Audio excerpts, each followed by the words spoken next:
Para sahabat semua ya, selamat sore. Ini kiprok ya, kok kiprok motor spin saya nih. Tapi kiprok ini sudah rusak ya. Kita ingin tahu nih kiprok ini sebenarnya dalamnya apa sih ya? Harganya kenapa bervariasi? Ada yang murah, ada yang mahal ya. Ada yang hanya 40.000, ada juga yang harganya 120.000. Nah, ini saya kemarin ganti yang harga 120.000. Dan ini dipakai 2 tahun mati ya. Cuman kalau yang katanya yang ori itu ada ini hologramnya nih. Ini hologram nih, kadang-kadang bersinar nih. Ini hologramnya udah lama nih karena ini udah rusak ya. Tapi tetap aja ini dipakai sekitar 2 tahun mati juga.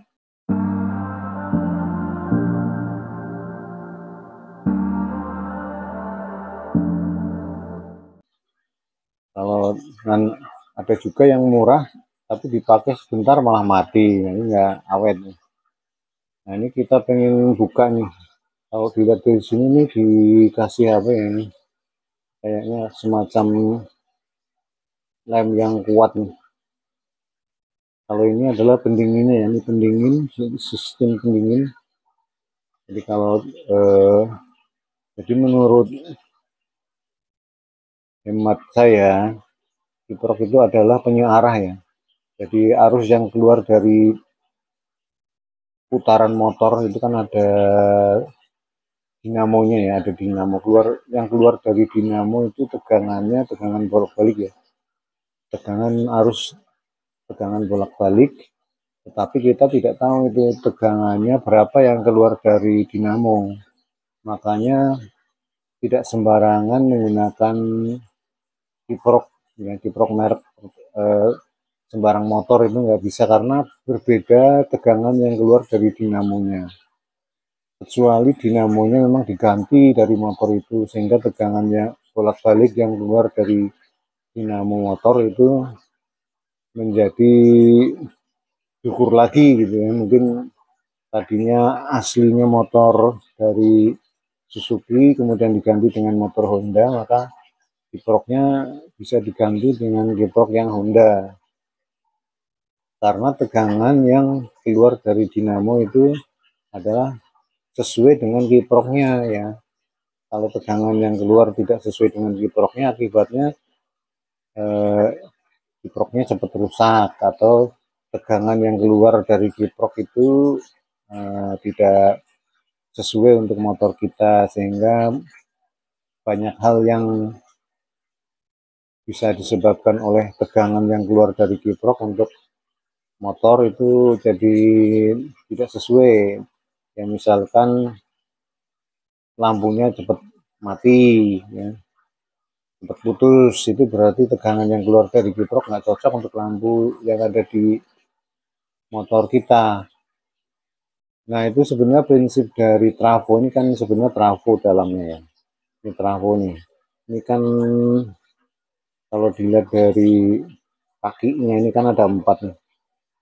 Dan ini kakinya 4 nih, ada yang 2 itu masuk ke dalam trafo, yang keluar atau yang kaki 2 ini masuk masuk ke sistem penyearah ya. Penyearah itu ada trafonya, ada dioda. Yang 2 lagi keluar dari dioda. Kalau di dalam sistem penyearah arus bolak-balik itu ada sistem namanya adaptor ya, adaptor. Nah, ini yang kaki yang 2 ini masuk ke adaptor, yang 2 ini keluar dari adaptor. Nah, yang dimanfaatkan untuk motor itu yang keluar dari adaptor. Nah, ini cara masangnya jelas tidak bisa terbolak-balik ya, karena memang ada celahnya begini ya. Jadi hanya bisa masuk yang bagian sini, yang ada lubangnya ini yang bisa masuk, kalau dibalik nggak akan bisa. Nah, artinya yang pasti yang bagian masuk kabelnya adalah yang masuk ya, ke bagian yang masuk, yang keluar nanti ke bagian yang keluar. Nah, cuman ini kita ingin bongkar nih dalamnya bagaimana nih ya. Karena harganya kok bisa macam-macam, ada yang murah, ada yang mahal. Jadi yang kayaknya kalau ininya sih sama harganya ya.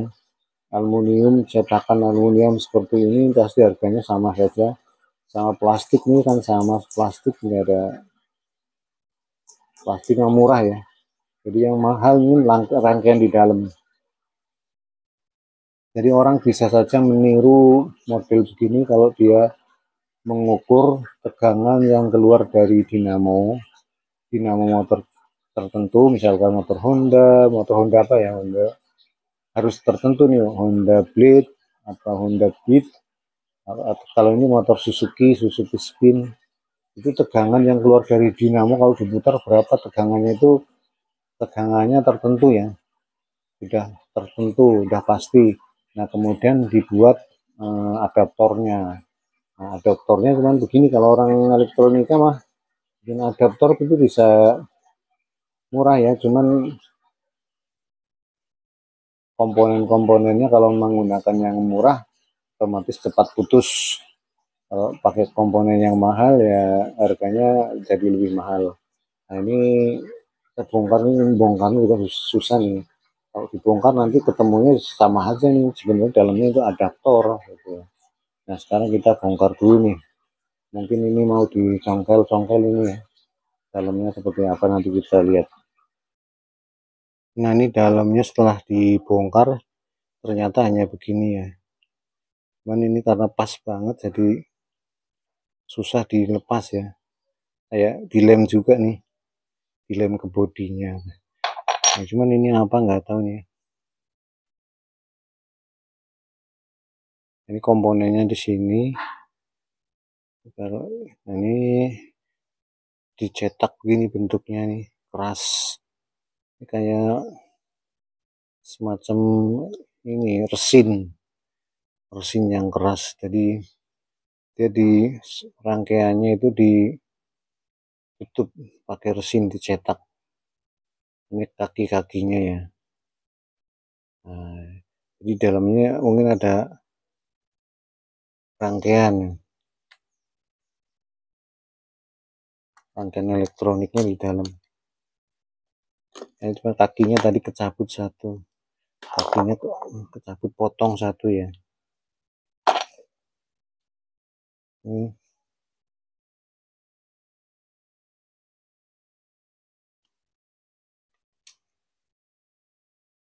Nah, kakinya kecabut, satu lagi kecabut. Ini ada di sini nih ini rangkaiannya di dalam sini. Ini apa ini? Nah, ini kayaknya pendingin ini sebagai pendingin terus nempel ke pendingin yang sebelah sini. Nah, ini fungsi ini pendingin. Kalau pendingin ini berarti nempel ke bagian trafo ini. Ada pelatnya nih.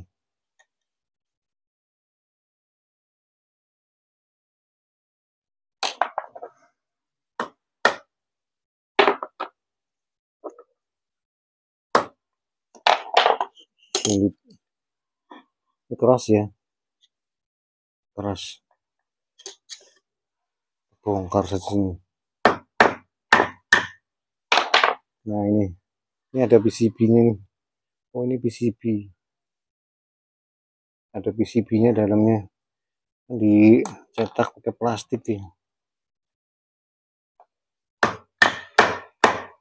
Nah, tuh. Nah,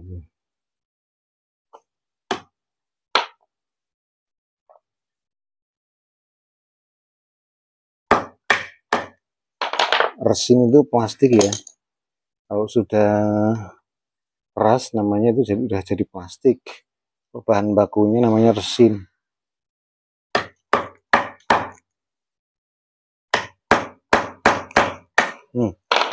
Itu PCB ada rangkaian itu. Ada yang nempel.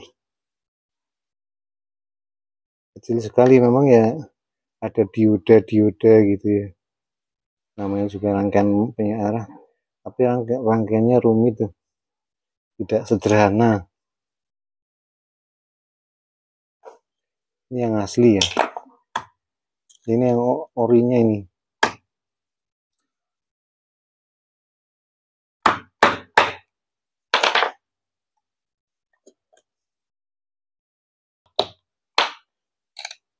Oh, PCB-nya itu ditempelkan ke aluminium.